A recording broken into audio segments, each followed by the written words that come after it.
మీ business ఏదైనా మీ ఊర్లో promotion చేయాలంటే అది సుమన్ టీవీతోనే సాధ్యం. ఇప్పుడే సంప్రదించండి.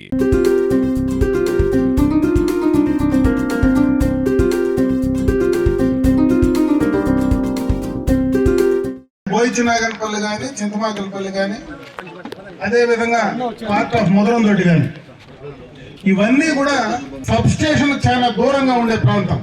ఒకప్పుడు అంటే పెద్దగా విద్యుత్ శక్తి వాడకం లేదు కాబట్టి ఆ రోజు మనకి ఇబ్బంది లేదు. కానీ ఈ రోజు ప్రతి ఒక్కరికి కూడా విద్యుత్ శక్తి అనేది నిత్య అవసరం అయిపోయింది. ప్రతిదీ కరెంట్ లేకపోతే అన్నం లేకపోయినా బతికే పరిస్థితి ఉంది, కానీ ఈ రోజు కరెంట్ లేకుండా బతికే పరిస్థితి లేదు. అటు వ్యవసాయానికి కానీ ఇండ్లకు కానీ అన్ని రకాల మన గృహంలో అన్నిటికీ కూడా ఇది చాలా అవసరమైనటువంటి కార్యక్రమం. ఈ టైలాండ్ లో ఉండేటువంటి ప్రాంతానికి ఎప్పుడు లో వోల్టేజ్ ఉండేది. 2014-19 అప్పుడే ఇక్కడ మన సబ్ స్టేషన్ ఒకటి ఆ రోజే కూడా శాంక్షన్ చేసుకున్నాం. ఈ మండలంలో ఒక 132 kV సబ్ స్టేషన్ మళ్ళా 5 ఏళ్ల తర్వాత నేను మళ్ళీ ఎమ్మెల్యే ఓపెన్ చేసిన ఈరోజు వీకోట దగ్గర. కనీసం ఒక సబ్ స్టేషన్ కూడా ఇచ్చినటువంటి సందర్భం లేదు.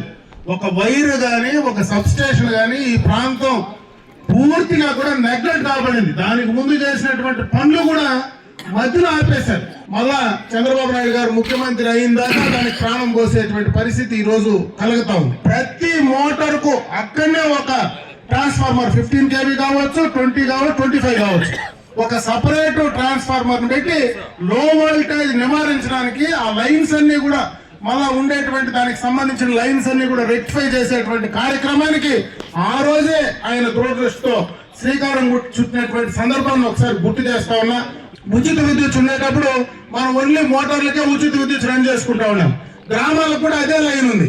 దానివల్ల అక్కడ ఎవరైనా చిన్న చిన్న మనం ఏదైనా ఎంఎస్ఎంఈకి సంబంధించినటువంటి ఇండస్ట్రీ పెట్టుకోవాలంటే విద్యుత్ శక్తి సమస్య చాలా ఉంది. అందుకే అక్కడ ప్రతి ఊర్లో కూడా ఒక 100 kVనో దాని కెపాసిటీని బట్టి ట్రాన్స్ఫార్మర్లు పెట్టి నేరుగా సూక్ష్మ ఇండస్ట్రీస్ అంటే స్మాల్ స్కేల్ ఇండస్ట్రీస్ అన్నిటికీ కూడా ఈ రోజు అవకాశం కల్పించి ప్రతి ఇంట్లో కూడా ఒక ఇండస్ట్రియలిస్ట్ ఒక పారిశ్రామికవేత్త తయారు కావాలనేటువంటి లక్ష్యంతో ఈ రోజు ఈ కూటమి ప్రభుత్వం చంద్రబాబు నాయుడు గారు ముందుకు తీసుకెళ్తా ఉన్నారనేటువంటి సందర్భాన్ని కూడా ఒకసారి దృష్టికి తెస్తా ఉన్నా. దాన్ని సక్రమంగా ఉపయోగించుకోమని చెప్పి అటు రైతాంగానికి యువతను కూడా నేను కోరుకోవడం జరుగుతా ఉంది.